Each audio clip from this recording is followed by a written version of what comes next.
You're listening to the TV Obsessive channel, presented by TVObscast.com.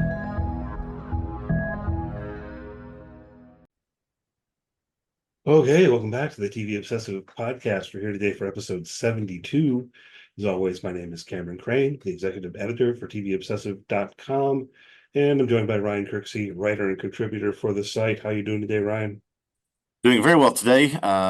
Very excited to talk with you. Got lots of news to cover. My DMs are clear. I got nothing to worry about, so I'm ready to go. Yeah, good deal. Yeah, we're gonna continue our discussion of disclaimer on Apple TV Plus with episode 5 here today, titled fittingly 5 as a Roman numeral. In the latter part of the pod, as per usual, first we'll talk a bit about what has caught our eye in the news this week, and maybe chat a little bit about what we've been watching lately. So it's October 25th already. Next time we meet, it'll be November. Yes, yes, it will. Also, shout out to my daughter. Happy birthday to Jordan. So her Oh, birthday today. happy Uh, birthday, Jordan, Ryan's daughter. I've never met, that's right. That's right. but happy birthday. Gosh, lot of news this week has come down the last 7 days. Where's a good place to start? Yeah, let's start with Good Omens. I mean, Okay. just because I don't know, is this good news? Is this bad news? It's in the middle. Is it just news, perhaps? But the news this week is that Good Omens season 3 is going to happen, but it's only going to be one episode. So I don't know if that's really a TV season. Can you call something a season when it's one 90-minute episode? I mean, Sherlock tried to do that or something like that a few years ago, but one 90-minute episode, yeah, that's more of a movie. Yeah, I think it's a movie. I'm sorry, but it does. Did Sherlock do that? I mean, I know some of those British shows like Sherlock would only have It was maybe like, 3 episodes that are all yeah, 90 it minutes. was three episodes, and every one of them was 105 minutes long or something. Yeah, Yeah, but there are other British shows who do that. Luther has done that, and stuff like that. So, um, but yeah, I guess it sounds like a movie to me. But I guess they're going to label it as like season 3, episode 1, and that's right. it. But Neil Gaiman is no longer involved, out, and it would seem from poking around that he is out on everything, right? So other projects are a little bit more in the air in terms of what's going to happen and what we're going to get. Like, I believe we are going to get Sandman season 2, and that might be all. I don't know, right? So, but the definitive news we did get this week is on Good Omens. Um, and I don't know, I haven't gotten around to watching season 2, so I don't know how much closure is required for the story, but apparently there's at least a feeling that it needs some closure, and you're going to get it through what is basically a movie. Yeah, and this is one of those shows. I think I've mentioned before. I've not seen either of the first two seasons of Good Omens, but with one of these sort of fan-driven success stories where it started as this limited series, really got a lot of push and I'm backing from folks that loved it, gave it a second season. They did feel, to your point, that there was enough to push into this third quote unquote season that will wrap this up. So yeah, I mean, I mean, I enjoy seeing these types of things succeed that have this kind of fan motivation behind it. Yeah, I really enjoyed the first season, but it was one of those things where, well, first of all, I didn't think there was going to be more. Yeah. But also it was like, I think 3 years or something between season 1 and season 2. And not only had it been that long, but when you binge a series, I find it doesn't stick in your memory in quite the same way, at least for me, as when I watch it week to week. And that's what I'd done, right? So I'd watch Yeah. season 1 over the course of a day or two. And then like 3 years later, I'd go, hey, here's season 2. Man, do I need to rewatch season 1 before I watch Yeah. season 2? That kind of thing. And then um I still haven't gotten to it. And then of course the news has broken with the scandal around Neil Gaiman. I mean, at least accusations of um, sexual misconduct, I guess is Yeah. the broad term that people use here. And yeah, so Yeah, but this is a if we've not mentioned already, this is a Prime Amazon Prime Video Hmm. installment. I'm just scanning here again. I don't think that we have mentioned it, but it's likely to be in 2025, and I don't see any exact date for this yet. Yeah, I'm not sure on that front. Um, I guess there we go. Something that I'm not looking forward to. Really, did you watch this Cruel Intentions trailer? Did you watch it? So, I mean, just a little bit of how the sausage is made here. I think you and I both look through stories and collect things and bookmark things to that we're going to talk about this week. I passed by on a couple different sites this a story about Cruel Intentions and this trailer and this show coming. Didn't even click on it. I Fair mean, enough. I was less than interested. It didn't even motivate me to think about the show, but did read this piece here that we have from IndieWire, which is actually quite funny if you read it about the names and everything, then watch the trailer. Yeah, for those that are they're big time 25-year-old Cruel Intentions fans, I'm happy for you. This is won't be on my radar really. I don't know if I am. This is, I mean, and why did I even put this on our show sheet, as it were? I guess so I could complain about it and talk about how bad it looks. Yeah, I did enjoy the film. That's part of why I've seen the movie. I saw it back when it came out. I which yeah. was probably 1999 ish. Mhm. I'm pretty sure it was in that period when I was working at the movie theater and I saw like all the movies that came out Yeah, in 1999. And I mean, I enjoyed it. It is pulpy, and so on. It's already an adaptation from another story, right, So right. part of thinking with the TV show and hearing about it is, okay, I'm curious, right? Um, but yeah, I watched the trailer. Like, this looks terrible. Why are they Yeah, doing this? yeah. Like if anything, like, go watch the movie. They've got some like weirdly bad cover of Bittersweet Symphony in the trailer. You know, Yeah, They're I mean, clearly to calling your back to point, the film.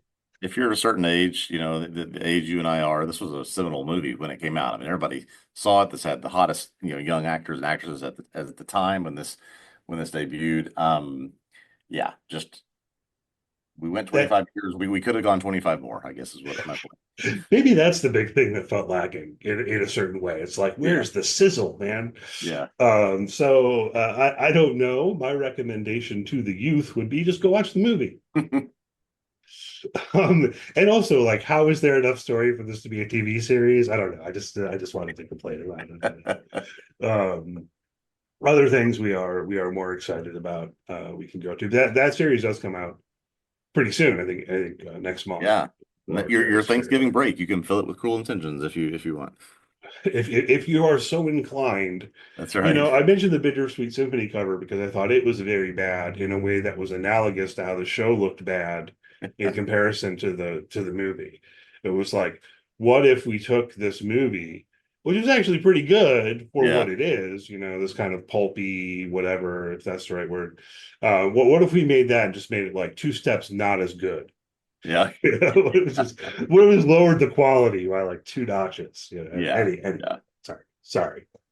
Maybe the series is good and we'll have a huge fan base who will come at me. That's But right. We could be proven wrong. We'll see. We'll see. Still plenty of things upcoming. Gosh, there's so many things we could talk about. I can't remember. Did you ever watch the limited series on Netflix Beef with Ali Wong and Steven Yeun? I've still not gotten around to it. It's on the list because I've heard really, really good things. The name of the Yeah. show did not incline me to even like look into what it was when it came out. It's one of those. Yeah, well, But this then people ended start up, telling me it was yeah, really good. ended up with 7 or 8 Emmys, I think, from the 2023 awards. Netflix has decided to put this into the anthology model, so they are going to have a season two. Stephen Yeun and Ali Wong, as far as we know, will not be back. However, who will be in season two? Oscar Isaac, Carey Mulligan, Charles Melton, and Kaylee Spaney. Is they're going to have another group of people that have another beef with one another. That's sort of the premise of the show. I mean, I do really recommend people watch season one just for not only the actual story and what develops between these two characters, but just sort of the emotion behind how they resolve it. Was very, very well done. No real sense yet, beyond a couple of lines of what this second season will be about, but whole new set of actors. This seems to be happening more and more. They're going to take this popular show, turn it into an anthology, and we got some big names lined up for season two. Cool. Yeah, I need to prioritize that on my list. Maybe I should. You know what? I talk like this, Ryan, but I don't have an actual list. Maybe I should have an actual list, right? I Like actually the have quote unquote list is just in my mind. I have a handwritten piece of paper at home for, as much of a Luddite as that makes me. I've got a hand that I like scratch through things as I watch it. So I do have a physical list I can look at right now. I remember this guy used to write for the site. He's a good writer and just moved on to. He's working on a book, I think. Anyway, but I won't even name him. But I recall learning that he kept detailed spreadsheets of what he intended to watch, and then he would check off what he had watched and leave it on the spreadsheet. Then like I was like, man, that's great. That's just, I guess, not how my mind quite works. You know? No, I do. If Uh, you ever put pen to paper or fingers to keyboard, I do recommend beef being on your list somewhere. right. And see, the thing is, what happens is, so I have the mental list, and then at some point I just decide I'm going to watch the show, Yeah. and if I when I try to do it, it used to be. Does Netflix even still have the queue thing? I at least stopped using it. There was a time when I would scroll through Netflix and I'd put a Ooh. bunch of stuff in my queue. Yeah, Like, I'm gonna watch that someday. I think you can earmark or star things for later, whatever it is you want to do. I think every streamer has some sort of mechanism like that. Maybe, probably. But Yeah. I stopped using it at a certain point because I discovered that weirdly, I never went to my queue to choose something to watch. It was like almost like if I put something in there, that meant I was never gonna watch it. It was backwards. So I just stopped doing it at a certain point. Anyhow, other things that are upcoming. Speaking of Netflix, sort of, although this is not Netflix, I guess this is going to be Amazon. Mike Flanagan is set to adapt Carrie as a TV Yeah. series. This is Yeah, my wife intriguing and to I were me. just talking about this. My wife beat this horror being her favorite genre. We were talking about this being Stephen King's original book, how much of a fan we are of the movie, how much a fan we are of Mike Flanagan's adaptations and original stuff he's put together. So yeah, I couldn't be more excited about this. Interested to see his take on this, and I've seen some interesting names attached to it. Obviously we'll link to this piece here, but yeah, I'm all for this show going forward. Yeah, I'm really intrigued here. And I don't know if Mike Flanagan's deal with Netflix is over at this point. Maybe it is. I didn't look into that. Yeah, But of course, he did Haunting of Hill House and Bly Manor and Midnight Mass and all that, some good stuff yeah, recently in yeah, terms of horror TV shows. And Carrie's an interesting one. I mean, maybe a particularly interesting one in our times to me in a Mhm. certain way, given the themes that it plays on and so on and so forth. So yeah, looking forward to that. Definitely gonna try to check that out when it comes out. That's a good point. I think this is a story that could maybe benefit from a modern spin, right? Sort of the book and the movie focusing so much on the this girl being tormented and how that's really become so much a part of teenage life now, just how easy it is to just be bullied to have people put you in certain places. So it could yeah, this could be good. I mean, certainly something that I'm gonna whatever the streamer is, whatever the mechanism is, we'll be bookmarking to watch it when it comes out. Yeah, it looks like Prime Video, but we're not seeing a date. I mean, I think this is really Yeah. early on in terms of um, a production order kind of thing, right? Um, Nearer in the future, of course, is Severance, which we're very excited about. We got another teaser trailer. Not a ton of information, and I hesitate to get into theory territory for fear of spoilers, but Yeah. what do you think, Ryan? Well, was very intrigued by this trailer. So if you have seen the first show, recommend you go watch it.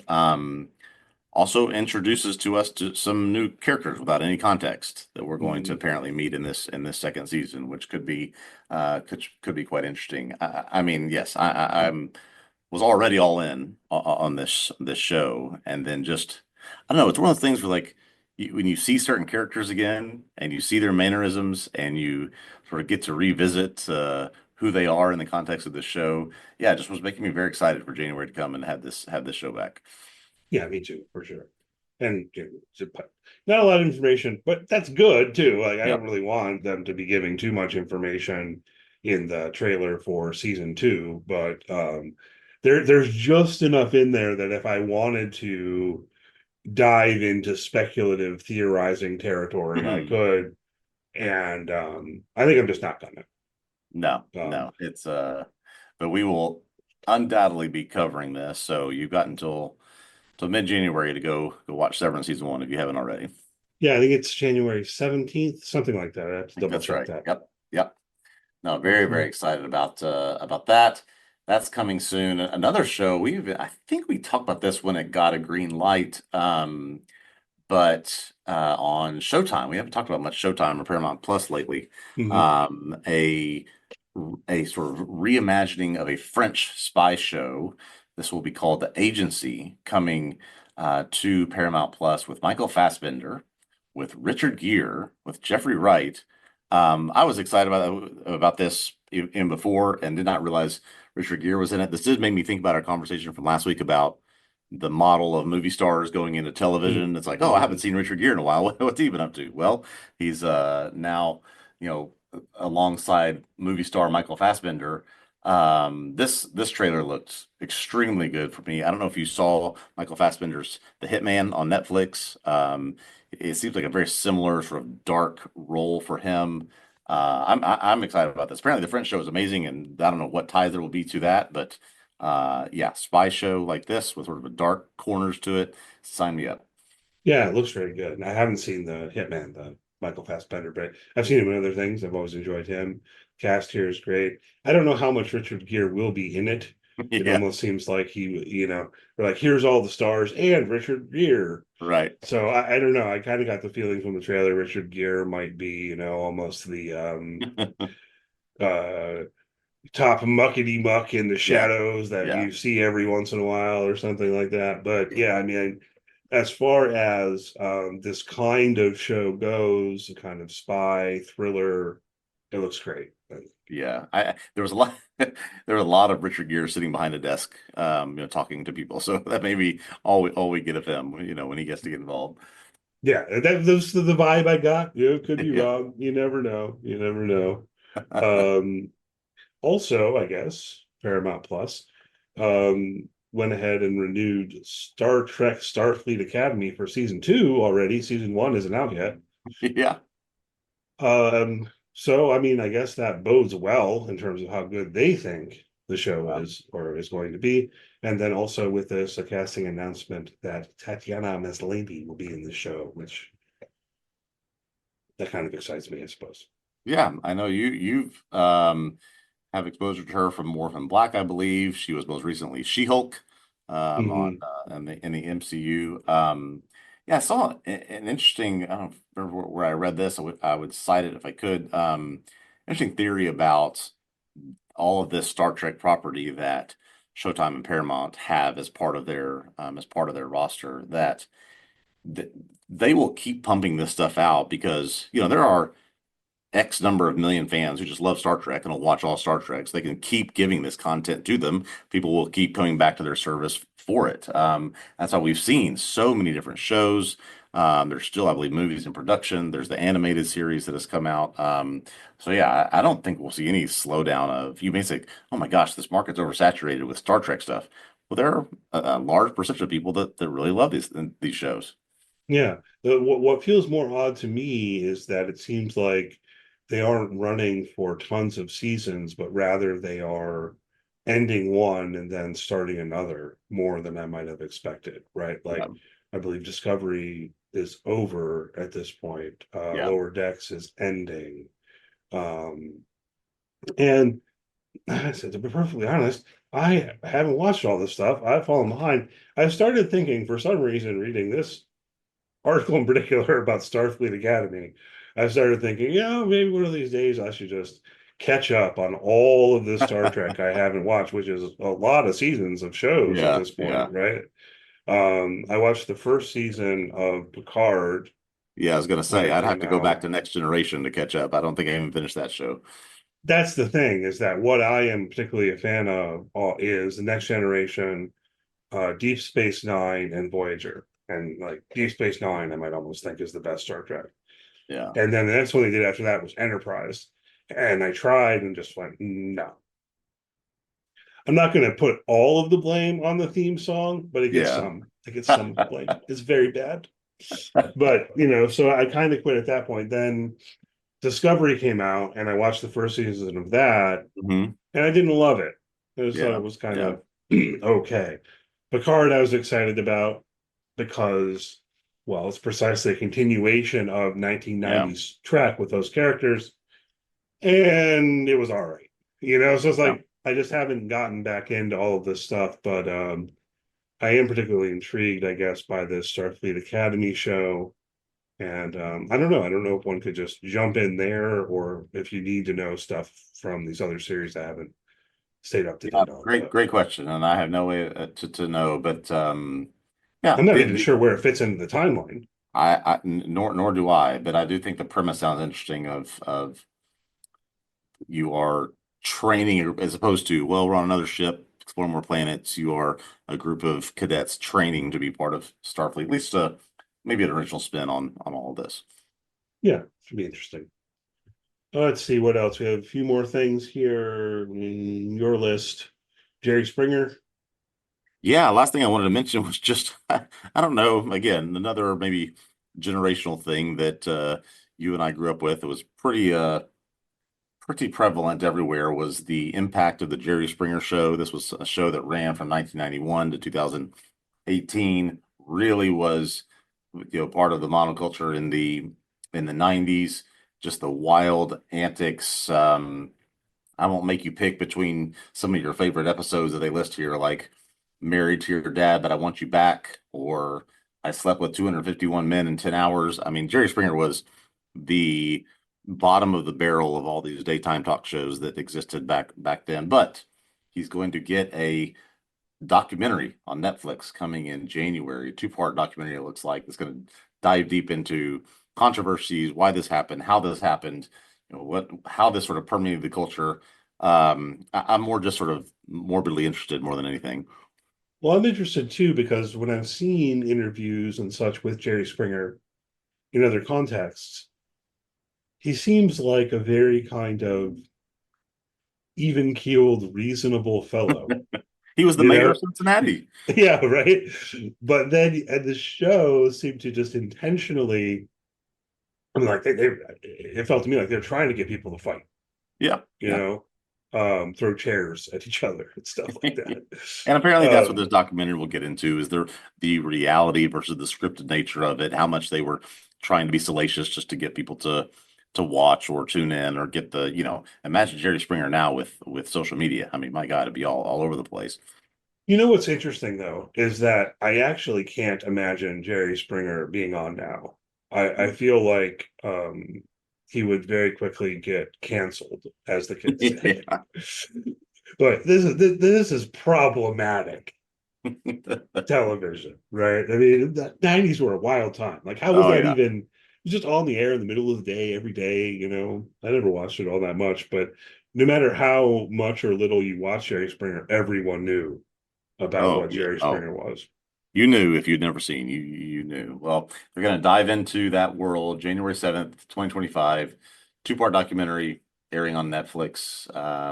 I will admit I'll probably be checking it out. Yeah, I probably will too. Going back whenever it was, remember I recommended at one point that Pablo Torre interview with Maury Povich. Hmm. Not quite the same, but they put me in mind of that, and I thought that was fascinating. So hopefully this might land in the same kind of territory in terms of just being interesting, entertaining, and all of that. Yeah, yeah, definitely think so. So those are all things coming soon or coming in the future. What about on the screens right now? Looks like you maybe checked out English Teacher this past week. Yeah, I did. Last night I watched the first episode because I was thinking, well, I kind of said last week on the podcast that I would watch the show. And it's only each episode is only less than half an hour, right? Yeah, 21 Um, minutes. Yeah. yeah, 22 minutes or whatever. So, okay, well, I can definitely watch at least the first episode. Yeah. and check in on it, and I enjoyed it. So Yeah. I do intend to keep going, and then I guess my ultimate assessment on the question we were talking about a little bit last week in terms of the premise of the show and its cultural commentary. Yeah. I'm a little unsure based on the first episode. The tone that it's hitting, I'm not sure that I love in terms of my I don't know, worldview. Let's put it that Mm. way. But in Yeah. terms of it being entertaining and working as entertainment, it does work. If Yeah. that makes sense. I will tell you. So I think when we spoke last week, I had watched the first five. So Yeah. I finished the last three over the course of this last week. Um, Episodes 7 and 8, I was quite disappointed in actually. Oh, really? It's removed from the school completely, almost, um, and it focuses more on some of the interpersonal relationship things between this small group and their friends. And still, I thought some entertaining things, but I thought it was better when it was in the school and they sort of removed from that environment in the last two. Okay. I'll probably watch all of it. But Yeah. it was the I don't even know how to put this without getting into spoiler territory or to say it without uh you know yeah, I guess I got nothing. But something about the way in which it's, in the first episode, it's like he is potentially in trouble because some student saw him kissing his boyfriend or whatever, and then he's supposed to write a letter, and then he gets out of writing the letter, and the way that he does, I don't know. There's a lot of like commentary about, hey, this is just how the world works now, and you Yeah. have to accept it, and it doesn't matter if it's like just or even Yeah. makes sense. Yeah. Yeah. Um, anyway, show's pretty funny. Yeah. No, yeah, it definitely is. It is funny. Like I said, you can get through the whole first season in about 2 hours. So yeah, check it out if you like. You also put on here, which I did notice comes out in a couple of days. This is the third and final season of Somebody Somewhere. Yeah, indeed. So I wanted to hit on that because it premieres on Sunday night. I will be writing on each episode for TVObscast.com, so you can look out for my articles if you're a fan of the show. Also, if you haven't seen it, I would kind of ardently recommend it. Great. Each episode is half an hour. Each season is 7 episodes. So I don't know if you can find 7 hours between now and Sunday night. This is theoretically possible. Yeah. Um, and just I don't know. I think it's just kind of a great show, and it's really distinctive in terms of being just something that feels like it has really small stakes, but they're important stakes because they're just, I don't know, like how to live kind of Yeah. Yeah. stakes. Um, You so you gave this a strong recommendation last time we talked about it when the season three was announced. So I trust you. I trust HBO. I trust that this is will be, I guess, tied up in a good way. So yeah, I think I will add this to the list for the upcoming week. well, yeah, I definitely would recommend it. I mean, probably not a show that's for everyone. You Yeah. know, I think that you will enjoy it, Ryan. But Yeah. and then anyone out there, I would encourage to check it out. But I wouldn't be surprised. There might be some people say, "Oh, this is boring. Where's the superheroes or something?" Yeah. It's not like that at all. It's about Yeah. Bridget Everett going back to her hometown in Kansas. So Well, speaking of um, superheroes, I thought maybe we'd as Halloween is coming this week, I'd just do a quick check-in as we are wrapping up this season of Act the All Alongs. We'll check in with the witches. We get close to Halloween here. Just want to bring this up because I may have mentioned this after the first episode. Just been pleasantly surprised by this show. Not that yeah, it is going to win any Emmys, not that it is the most incredible production of a show I've ever seen, but just for something that could have gone way off the rails considering where it came from, what it's about, how they could have really tried to um, stretch the limits of how they connect this within the MCU universe. They didn't do a lot of that, and I've just been very pleasantly surprised at how entertaining this is. Aubrey Plaza, Catherine Hahn are incredible in this show. I think their chemistry is amazing. You don't need a lot of the I've seen 38 MCU movies to understand what's going on. Yes, it would help if you saw the WandaVision television show, but even if not, you're just kind of looking for a um, slightly creepy, spooky, funny show leading up to Halloween. This is a really good one to watch. Cool. Yeah, I kind of want to watch it. But as you know, I haven't seen like so Yeah. much Marvel stuff. Including I haven't seen WandaVision, but WandaVision was the one Marvel TV show that when it came out, part of me thought, oh, that looks Yeah. intriguing. Maybe I want to watch that. And then I didn't. Yeah.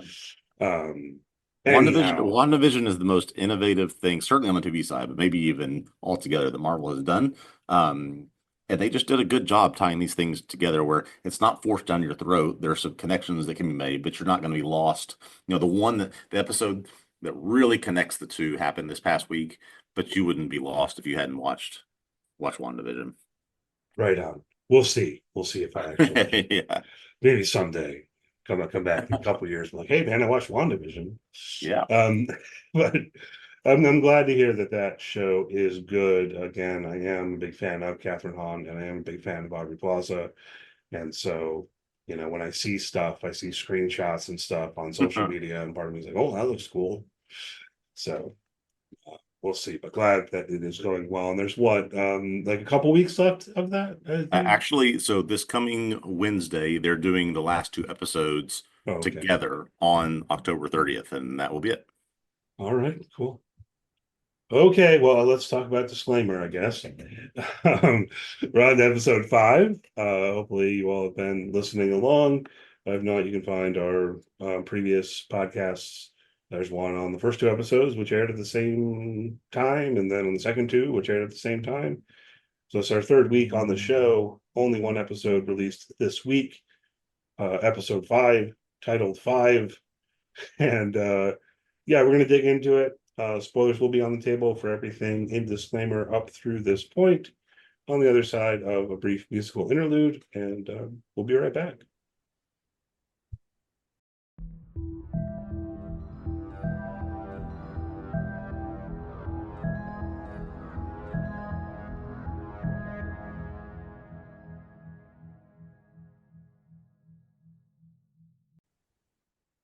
Okay, we are back to talk about Disclaimer, episode 5. And again, this is the first episode aired as a single episode, whereas the first 4 were paired together. This show, written and directed by Alfonso Cuarón, taken from a 2015 Renee Knight novel of the same name. As we get into episode 5, as she's no longer welcome at home, Catherine goes to stay at her mother's house and admits the whole story of Jonathan to her mother. She confesses it all while they sleep in the same bed. Stephen delivers copies of the book A Perfect Stranger to her office and tells her staff that Catherine has been harassing him. Catherine's staff confronts her. She lashes out and strikes one of her colleagues before storming out of the office. Robert meets Stephen for dinner and communicates that he feels that his wife's actions were both pitiful and unforgivable, but he himself asks for forgiveness from Stephen for any role that he or Nicholas played in the whole story. Stephen placates him, but really just wants to put Robert in conflict with Catherine. Meanwhile, Nicholas, Robert and Catherine's son, begins spiraling with his drug use and makes a social media connection with a fake Jonathan account that Stephen has set up. Stephen reels in Nicholas. The two of them begin chatting through direct messages. Stephen eventually reveals who Jonathan is and that Nicholas's mother was the cause of his death in Italy. Stephen sends Nicholas the intimate photos of his mother, calls her a whore, tells Nicholas she never loved him. This sends Nicholas even further into a spiral, deeper into drugs. He passes out as the episode ends. Um, wow, a lot of or seemingly interesting drama here, but I get the sense that we didn't do too much in this episode. I don't know. Do you feel the same way about this episode 5? Yeah, and I think maybe the first way I want to approach it is in terms of thinking about the structure of the narrative, right? In previous episodes, we have gone back and forth between the present and the past and the story of what happened in Italy, which as we discussed last week, we think is the book version of events, but whatever. You've got multiple timelines, and I think that they flowed in a way that was really interesting. And um, there was the question of, okay, what exactly did happen, and so on. And while we talked about whether what we saw in episodes 3 and 4 is what really truly happened, or if it's the fictional version of what happened, there's no movement on that kind of question in this episode. And it makes me wonder how much there will be in the remaining 2 episodes. Yeah. And that's why I wanted to bring up the one little thing that I thought would this help us tie that bow together, which was we see Nicholas reading quotes from the book. I mean, literal Jonathan says this, Catherine said this. Um, Again, there is no way Nancy, Stephen, Nicholas, Robert, any of these people know this. And so if they're reading, if Nicholas is reading things that directly tie to conversations had in the timeline where we see these events take place, then we have to assume that we're seeing the events as described in the book, right? Yeah, I think so. Yeah. I feel fairly confident about that, although it did occur to me over the past week at one point to kind of chuckle at Nancy imagining her son doing butt stuff. If we're imagining that she's making this up, right? It's not what actually happened. It's what she is making up. That she's like, well, let's put some butt stuff in there. Yeah. Yeah. Oh But gosh. whatever. I just thought it was kind of a funny thought that occurred to me. And maybe it does get to something broader. Something just feels a little off Yeah. in terms of what I think the show wants to do, um, and the tone of what we're actually getting, if that makes sense. Yeah, I think it really we've touched on this before, but boy, this feels like to me through 5 episodes that we could have made this a long movie. And I think that there is so much happening that's meant to be um that's meant to be beautiful and artistic and emotional that does not lend itself to what are we trying to figure out? What are we trying to learn? What do we still have yet to do? Um, because we now have less than 2 hours of this show left. I think I glanced, the next episode is like 42 minutes long. We, there is still so much we do not know, especially now giving us an episode without any flashback, without any resolution to. We see more of what happened, or we learn that the reality of what happened. There's so much that's trying to do, and yet it's like almost like this episode to me couldn't help but keep stepping on its toes of trying to be something that it doesn't want to be. Yeah, I mean, it largely is centered around what Steven is doing in carrying out his vengeance plan, right? He's gotten this guy to help him make an Instagram account where he's pretending to be Jonathan. Nicholas rather pathetically just starts Yeah. talking to him, and I mean, I guess that's plausible. I guess it's like Nicholas is lonely. Does he have friends? We haven't really seen friends, so maybe he doesn't have friends, really. And he told his dad he has a girlfriend. Where's she at? We haven't seen her. Nope. Did he make that up? I don't know. Um, and but okay, but then you're getting Steven's perspective, what he's doing there, which he realizes is very mean with regard to Nicholas, who doesn't really deserve it.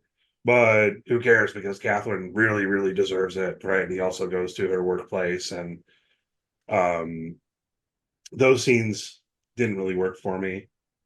Yeah, that was tough. That um just the what maybe are seemingly minor things. Everything from her assistant like touching Stephen on the knees and talking to him in a certain way, like he's an incapable old man, to saying as she walked out that she's going to be canceled, to everyone just sort of, almost like holding up the books, like they're holding up the pitchforks, coming after her. I don't know. It just was tough scene for that I just didn't quite get.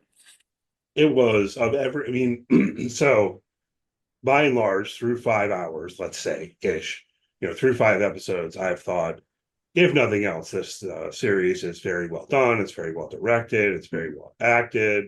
Like, except that scene, right? Because I just thought like all of her coworkers just seemed almost like caricatures of Yeah. something. Yeah. Um, and having her yell, "You're so canceled" or whatever. It was just like, I don't believe that these are real people behaving this way, really. But it's going to function in terms of how that's creating scandal around her and so on. Okay, and this is interesting, and what happens to her, I'm curious about, and that is part of the story. I do wonder if it is the main part of the story as we proceed to the end, right? Like, what um how does Stephen's revenge plan carry out and carry forward and so on. The big thing that I guess is causing a problem for me relates to the worry that we mentioned very early on about whether what she did in Italy 20 years ago Yeah. was a terrible, awful, heinous thing that makes her deserve severe punishment. Yeah. I mean, I will say my question now is, why is Stephen not worse than Catherine at this point? What he's doing. And you may say eye for an eye, retribution. I wouldn't have had to do this if not for you. But unless we really see some reality of some things that Catherine is doing, again, she has done some abhorrent, immoral things. But man, I mean, Stephen is in all the aspects of Catherine's life just trying to destroy her. Yeah. And see, here's how I'm thinking about it because I'm worried about what the show can even do at this point to make this better. I think that, okay, so we basically agreed that the version of events that we saw in Italy is the version that's in the book. Yes. That's what we're thinking, right? Everyone in this show who reads the book says, "Oh my God, she's so terrible." Just an awful, awful, awful woman, right? Hmm. The show, I think personally, did not make me feel that. 100% agree. And it needed to, right? Like, if it's showing us the version of events in the book, almost in particular, if that's the version in the book, then that version that we saw should have made us feel like she's awful. Yeah, And I just don't know that it did. it seems to me like the reactions where people have said how awful she is, she got what she deserved, just cannot believe who this woman is, almost seems like active sins, active things that she has done, as opposed to I fell asleep accidentally on the beach, or I got caught up in some emotion and a guy and I went to bed together. I mean, and I don't know. I'm not seeing. I think we're on the same page. I'm not seeing it yet. Sort of where's the she Mhm. got what she deserved. If what she deserved is that she is going to die for these sins, then what is left uncovered at this point? Yeah, and I just don't know. And look, to be clear to people listening, I'm not going so far as to defend her. Right. Like, surely she acted badly,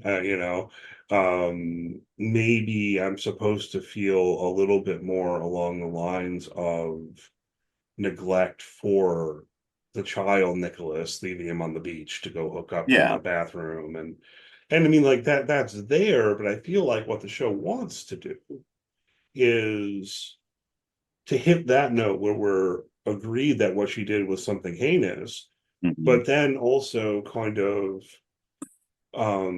make our feelings ambiguous, or maybe that's not quite the right word, but the point is, it is often putting us in her perspective in the Yeah. present to kind of make us a step more sympathetic to her, right? So I feel like the intention is to make us feel a bit torn about that. Yeah. And I just don't think that they've pulled it off very well, unfortunately. And I can see from one angle, I think we have some reference points of this where Robert has said, especially now that he has learned what happened in Italy, because of that, you started this career, you did all of these things. You were never here. You were a bad mother. You neglected your child. You left, you were always gone. You were always traveling for these work projects. Okay, that's also a bad thing to do, but that's not something that if you take the perspective of Nancy and Stephen that they could have been aware of. That's all post what happened with Jonathan. So you can't even calculate that into what we're talking about here. Right. Yeah. And I mean, from Steven's perspective, Robert is a minor character in the story. He tells us this in the voiceover and so on. It's not Hmm. really about him. He's meeting Yeah. him for dinner. I don't know what he's going to try to do, carrying that forward to hurt Catherine, but that's what he cares about. But as a viewer of the show, yeah, I mean, I clearly see how Robert has been wronged. Um, and I see how Nicholas has been, or, in the story in Italy, wronged in terms of neglected and so on. But Yeah. I mean, it's almost like what feels the thinnest is with Jonathan, particularly if we start thinking, okay, well, we've seen the version in the book. Yeah. If we accept that, we say, okay, well, what did Nancy know in order to write the book? All she Hmm. knows is that her kid drowned in the ocean, saving Nicholas's life, and that then also Jonathan and Catherine had an affair that she discovers through the photographs. I think Yeah. that's all the information she has to work with, and everything else is the story she's built up around it. I find myself thinking, is there more to the Stephen, Nancy, Jonathan story that we don't know that motivated or incentivized Nancy to come up with this story that can be plausibly put together based on photographs she's seen and the timeline of things that happened and an accident that they have been told that took place on the beach. But is there more that we have yet to see between that family of Stephen, Nancy, and Jonathan that in her grief, she needs to come up with this story to sort of cover up something that they have done in their life or something that happened in their family situation. I don't know how that could be done. I mean, he was in Italy, they weren't. We know generally the story that happened on the beach, they weren't there, did it, but Yeah. it just feels like there's some pieces of this puzzle missing. Hmm. I don't know. I don't know if there'll be more on that front. That could be interesting. I mean, maybe we should note, though, even with what I was just saying, apparently Catherine reads the book and thinks, that's me. This is true. This is what happened, at least to a sufficient degree, right? That Nancy's actually more or less getting it right. But Hmm.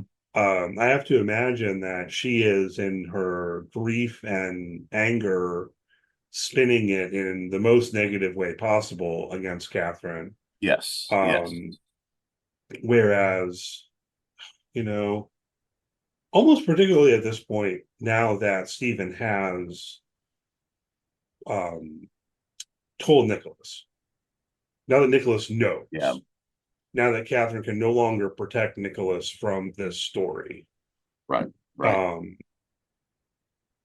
why wouldn't she own up to the verifiable facts of the events and spin her own story to defend herself?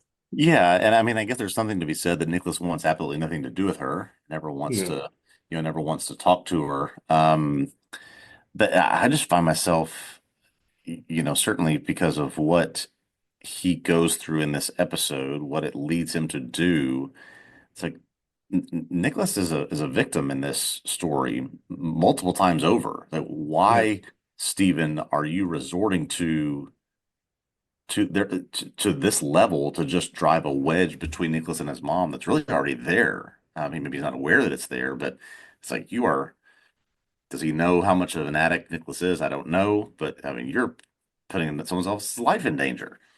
yeah. I mean, he probably doesn't know. I don't know how he would know about the Yeah, heroin use and things like that. Uh, um, I don't know how much I care about Nicholas. I yeah, put this in the. I don't mean to sound harsh, but a lot of this episode was centered on him, and I don't know that the series has really done enough work to make me feel terribly invested in him. Yeah. Yeah. Um, so that's also something of an issue. Yeah, I when mean, there's of no course, when that. there's yeah, when there's no emotional resonance or connection to a character, I mean, he barely speaks. He wants nothing to do with his mother. We have no backstory for him other than he was rescued in the ocean when he was 5 years old. There's just I find myself not caring much about. I care about what's happened to him. I don't care about him much as a character. Yeah, and he doesn't remember. Right. Nothing. That seems a little bit weird to me. Like I know that it's very common to not remember things that happened when you were a little kid, Yeah. except like big traumatic things. Like you have a way of sticking in there. I would think generally, at least in terms of my experience. So Yeah. it seems a little bit weird to me that he doesn't remember, um, or I mean, I guess maybe has just been, maybe it's repressed in like a Yeah. psychoanalytic kind of sense Yeah. because it was so traumatic. Or he's been done Um, drugs for so long that he just has no recollection of that. Yep. I don't know, or that's coming back. This is the return of the repressed that's leading to his Yep. meltdown and so on. Um, so I mean, I don't know. I don't mean to say I don't care, but yeah, I just don't feel terribly invested in that character. Although, as you say, he's clearly a victim here multiple times over. Yeah. And again, to go back to something you said earlier, yeah, by the end of this episode, I was very much thinking Stephen is the worst person in this story. Exactly. Exactly. I mean, within the absence of other things that Catherine has done to go to the level of driving people to what Stephen is doing, again, Catherine is not a good person, but Stephen has surpassed her. I mean, in terms of the information that we have right now. Yeah, I mean, he's trying to wreck her family. Yeah. He's wrecked her marriage, wreck her relationship with her son irreparably, wreck her career, and then I think potentially go further than that. If in the book she ends up dying in a way that people think is just, I have to imagine that Stephen is trying to make that part of the story real. Yeah. Yeah.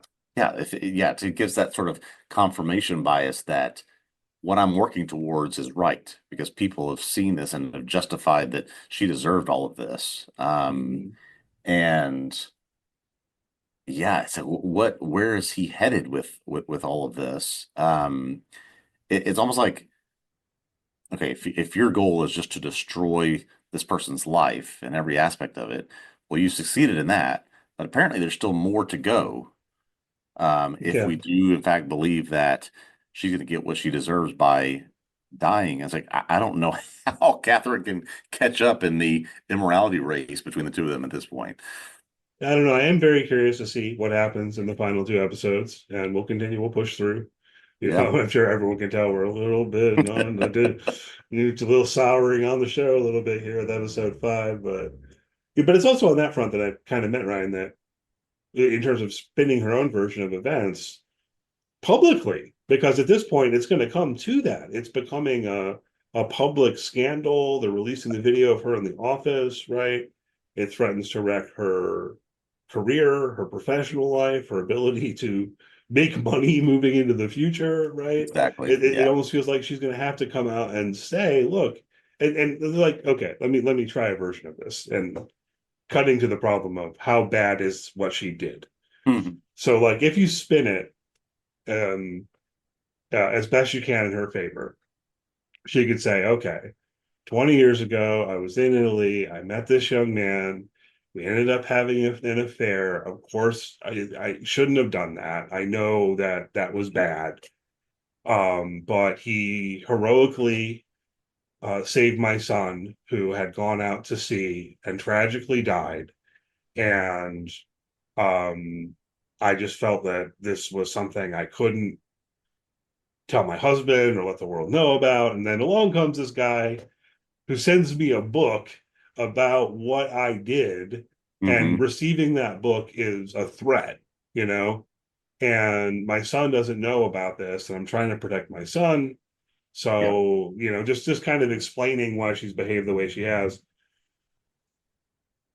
I don't know, man. I still just don't. I don't look at her and that story and think like, well, you know, Yeah. she deserves to suffer or whatever, you know. Yeah. And to your point, I just can't get on my head that it seems like over the last two episodes, there's some kind of big reveal coming. There's something coming that's going to either turn this story on its head. I just don't think it's a linear path that we're on right now. Just a Steven's going to continue to do terrible things so that Catherine is driven to suicide. I mean, just as an example, it just doesn't seem like that's the Yeah. path we're headed here. So, and I don't know, maybe it's just, again, thinking about Coron, his past movies, what you might typically see, if you're watching Shawshank or Ocean's 11, right after 2 hours, you're going to get the big reveal and there's a twist and then everything pays off. It just seems like we are 6 hours into this. It's like, something's coming Hmm. and we just really need to see what that payoff is, I think. Yeah, I still think there's a possibility that it's in line with the theory that I put forward last week that we were talking about, that we saw the version in Italy that is the book version, Yep. and that the Yep. twist will be in terms of seeing the reality, and maybe Jonathan is, you Yep. know, maybe Jonathan put that kid out to sea. That was the theory for people who didn't listen last week. Yeah. Or something like that. Yeah, I mean, I Yep. do expect there has to be something, some return to what actually happened in the past Yes. versus the version in Have the to. book. Have to be. Yeah. Have to be. Um, I forgot that Catherine had a mother, but I remember last week going, "Where's she gonna go?" And she goes to her mom's house. That makes sense. Um, and then of course her mom has dementia, basically. Yeah. So you mentioned in the summary that she confesses everything to her mother, but we should note, right? Her mother was asleep and also is Yeah. not really mentally with it in certain ways. So I don't know whether it's an open question whether her mother knows, even though she told her, right? And I don't know if that's going to matter as we move Yeah. forward. There But seemed to be some intimacy there, as in, like, I understand some holding of the hands, but what could she grasp and what did she get? We don't know. yeah, so just to hit that, it might factor in. Clearly, one plot line as we move forward is going to be the continued plan for vengeance from Stephen. He's not done. So what's next? What does he try to get Robert to do? Because clearly his point in having dinner with Robert is to get Robert to do something. Yeah, to Right. empathize with him, to get him on his side. He says in the voiceover, I believe, to put Robert at odds or on opposite sides from Catherine. So yeah, there's some plot still to be uncovered there. Yeah, yeah. But, I mean, because he's already split them up, right? He's Yeah, yeah, already Robert's already kicked her out of the house, exactly. So what is the further move? We're trying to, and does Nicholas still have that job selling vacuum cleaners? He told his dad he was going to go to work, and he was lying about that. But why was he lying about that? Why would you lie about that unless you lost your job? Yeah. Um, so I don't know. Well, We'll two see. more to go. Two more episodes. 6 and 7 are left, and we will get one in each of the next 2 weeks. Yeah, so looking forward to see what happens. Hopefully we enjoy episode 6. Hopefully we enjoy episode 7. Hopefully we feel like this ends well. So I like to like things. Yeah, Um, you know, and again, I mean, if nothing else, the show is really well shot and well acted and yeah, all of that. So very much thanks. so. Thanks as always for listening. We'll be back next week talking about episode 6 of Disclaimer. In the meantime, encourage you to check out TVObsessive.com. Lots of articles there that you can read about various TV shows, past and present. If you want to follow the site on social media, search for TV Obsessive, and you can find us on, major platforms and all of that. If you're on YouTube, please do hit the thumbs up, subscribe to the channel. Appreciate it. Elsewhere, leave a good rating, leave a good review, all of that kind of stuff is much appreciated. And we'll see you next week. All right, see you next time.